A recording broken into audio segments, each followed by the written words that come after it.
Hello, my name is Marcus. I'm the compiler of a collection of therapy quotes entitled 1001 Windmills of the Mind. A collection of quotes taken from what's often called the psychodynamic or the psychoanalytic perspective, which long ago, as I understand it, was referred to by some as philosophical medicine, because this perspective seeks to heal the inner child of the past. It seeks to help one bring back their golden ball, a symbol for our liveliness of feelings, having a wide range of feelings, needed feelings, appropriate feelings, having and feeling our feelings in our body. If you're not in your body, you're not making sense, says Kristen Wilson in a recent speech we played by her. So I feel, therefore I am. So we want to get back this I feel, therefore I amness, this sort of sense of self in our body, our embodiment. The painting called Stepping Out by Roy Lichtenstein sort of summarizes the issue. On the one side of the painting, you can see the guy kind of going through the motions in life. He feels emotionally like the petrified frog. I'm just experimenting with the idea from the TV show called The Many Loves of Dobie Gillis, a popular show from the 50s or 60s or something. There was a character in there, sort of a simple, fun-loving kind of guy. His name was Maynard Krebs, and his hobby, he had a very strange hobby. He would collect petrified frogs.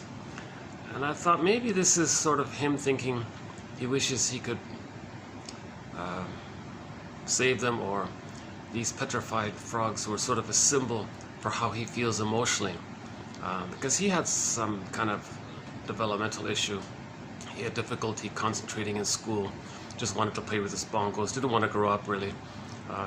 So one symbol for the freezing of our emotions might be the petrified frog. It might be that woolly mammoth in that block of ice up in Siberia. Apparently somebody said there's a woolly mammoth discovered in a block of ice, and he's been like that for the past 30,000 years.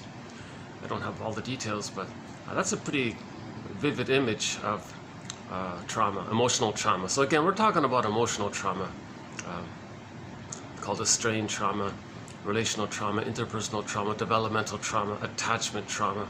So when there's attachment trauma, the child freezes his emotionality, like that woolly mammoth gets frozen, or maybe like that frog getting kind of hardened like that. Another metaphor is in the narcissist myth. So again, in a myth, everything belongs to one psyche. So Narcissus and Echo belong to one psyche, one mind or something. So Narcissus turned into a flower at the end, and Echo, his soul, turned to stone. Again, the stone. That's like the freezing, the petrification quality. So when there's trauma, our emotionality, the symbol is a stone, petrified frog, frozen woolly mammoth. And where is it? Go I know not whither, and bring back I know what. That's psychic pain. Even just thinking about it is kind of painful. Now this frozenality of our emotions, another way to describe it is that our golden ball is missing. Our golden ball is missing. So in the Frog Prince, the princess wanted to get back the golden ball, right? In the White Bear King Valaman, the princess wanted to get the golden reef from the polar bear. The polar bear represented her embodiment, and the feelings and the embodiment are linked like that. So that's why the golden bear, the polar bear had the golden reef. The golden reef is the feelings, the bear is the embodiment. They're linked like that. So she wanted to get both. But to get the golden reef, she had to accept her embodiment, the feelings in her body. Then the vitality, the feelings can come in. So it's linked like that. We experience our feelings in our bodies, right? Sensations. Underneath the sensations, we have the more softer feelings. So another image of emotional trauma. So we're talking about child development, right? So when the child feels unsafe, he represses his feelings, his needs, his true self. It gets all that pureness gets pulled down into the unconscious. So an image for that is in the myth of Demeter, Core Persephone, the maiden Miss Core was on the field, earth opened up, she got whooped, yanked down into the unconscious, the underworld. So the underworld is a symbol for the unconscious. So in the underworld, we saw it was the hell scene. That's, again, myths and fairy tales are metaphors for psychology. So the child feels shame. Okay, so the hell scene is a metaphor or a symbol or some artwork, let's say. It's artwork to describe the emotion of shame, this burning, biting feeling of shame, like your face is embarrassed or something. You know? Now, the character, so that pulling down action, that's called the defense mechanism of repression. So the baby system helped the baby to deal with his pain. His mind helped the baby to deal with the pain by repressing it. Okay, zooped, it gets pulled down. So Miss Core represented the baby's pureness, innocence, it gets pulled down. That's the repression motion. So that repression motion is very common in myths and fairy tales. In the Disney movie Inside Out, joy and sadness got zooped away into this other world. So in the sci-fi film, TV series called The Room, the little daughter opened the room, at the door to some room, and she was missing. The father ran in to search for her, and the whole series was around finding his daughter. Finally, at the end of the series, the daughter came back. Okay. So just like in Demeter, Demeter went into the underworld, found Miss Core and brought her back, and Core became Persephone. Again, these are not separate characters. These are all imaginings of what's going on within. Okay. So Persephone is a very revered character. She means the return of our soul. It's similar for men in the Odyssey when Odysseus gets back to Ithaca. Okay, that's not an external place, that's within. Okay. So Odysseus was separated from his emotionality, his inner home. Poseidon, his unconscious, said, made him aware of it. And I went on this 20-year journey to find his home, his embodiment. We all live in a psychic house called the Soul Castle. So in the Odyssey, the Soul Castle was called Ithaca, and his feeling self was Penelope. So Penelope was the feminine side, the feeling side, and then the Ithaca was his embodiment connected to himself. So the story about Odyssey was, he was very machismo, he was a real macho man. That's why it took 20 years. He was very far removed from himself. So Robert Bly says the same thing. It takes roughly 20 years. People say ballpark 40 to 60. Men and women go on the second journey of midlife.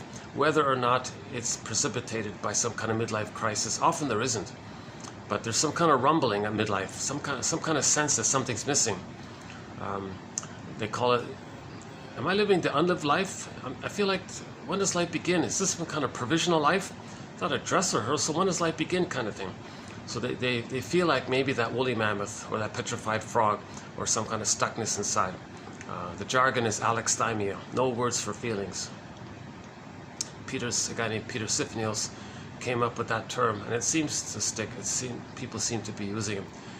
It comes from the Greek 3 words, alexithymia, a for no, lex for words, thymia for emotions. So because we don't know what we're feeling, we don't have words for the feelings, because we don't. So we lost our feelings. So that's the trauma. We lost our golden ball. We lost our feelings. Hence we lost our sense of self. Hence we lost our embodiment. That's the trauma. Nobody wants to go through life looking like that guy in the painting Stepping Out by Roy Lichtenstein. He looked pretty unhappy, that guy, right? And yeah, back to that painting. And on the other side of the painting, we saw a representation of what he lost, his vibrancy. And he's disconnected from it. He's not even aware of it, really. But it's a part of him.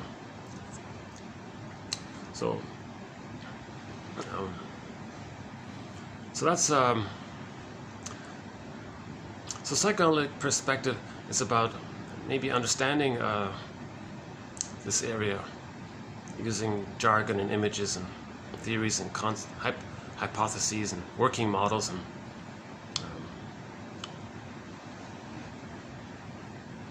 so again, the child is born. So when the baby's in the womb, he feels paradise. oceanic feeling, oceanic oneness, the unico mystica, Garden of Eden, Shambhala, Shangri-La, some kind of paradise feeling. He thinks he's everything. He's the universe, or the center of the universe.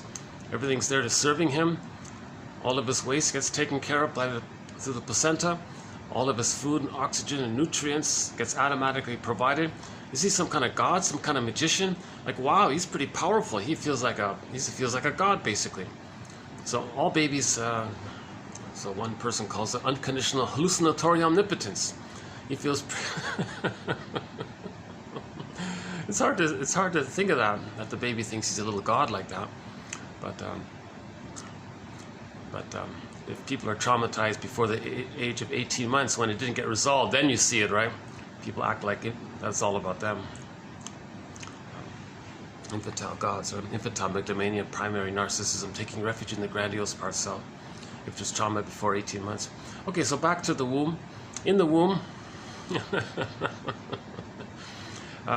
check out 2541.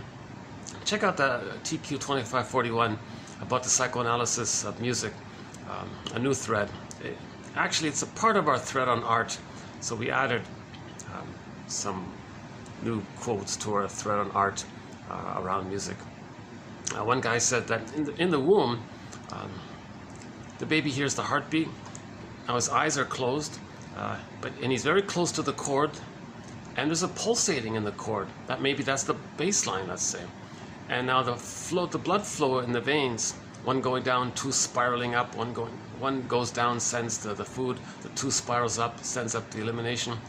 Apparently, according to Francis Mott, it makes like a melody almost. Another person had a chapter entitled "The Piano as Body" or something. Like, so when the flow goes, it corresponds to the notes on the music scale. So in other words, what the baby's hearing when he's in the womb, it's rhythmic and it's thumping and it's musical. Someone called it the musical other.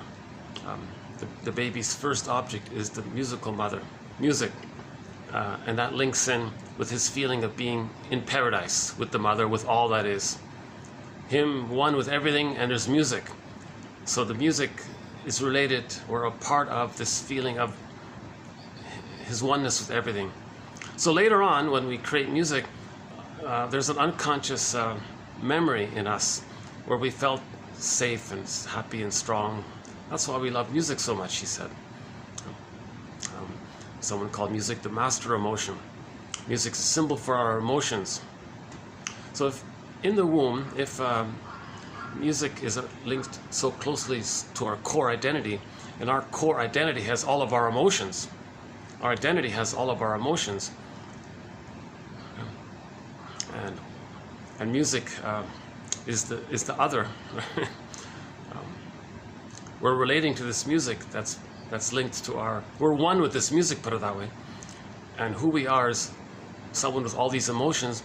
Then music is the master emotion, linking us to all of our emotions, because all of our emotions link to our identity. It's an interesting idea. So again, 2441, we spent a whole video on that one. And if you do watch it and you want more, check out part 2 of 2 of 2542, the video that followed it.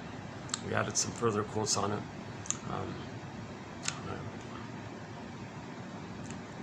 I think Francis Mott has an interesting theory about it. Jeez, yeah. Underappreciated author. He's got some interesting ideas.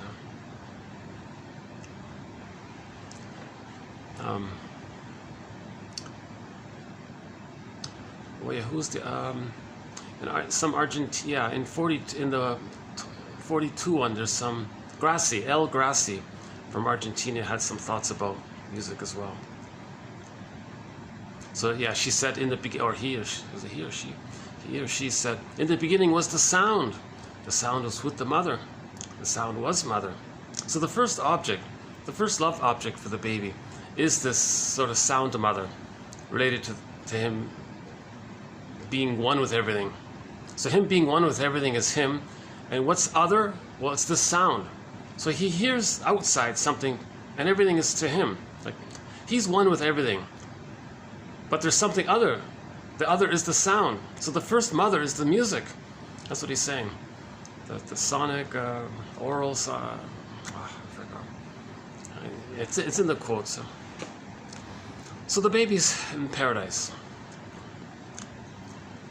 Now babies can't have paradise lost at biological birth.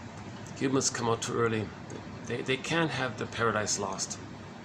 That's a birth trauma, a relational trauma, developmental trauma. If the baby's has birth trauma and it isn't corrected by the mother's loving corrections afterwards, and he's sort of stuck there, yeah, so earth opens up and this core gets pulled down. Joy and sadness get zooped into the other world.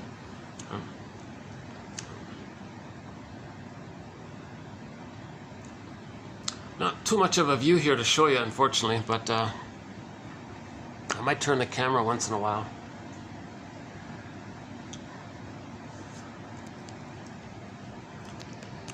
I haven't been in this room in quite a while, so I had to use it today because of there's going to be some big function downstairs. So my preferred, yeah, so you can sort of see the pool.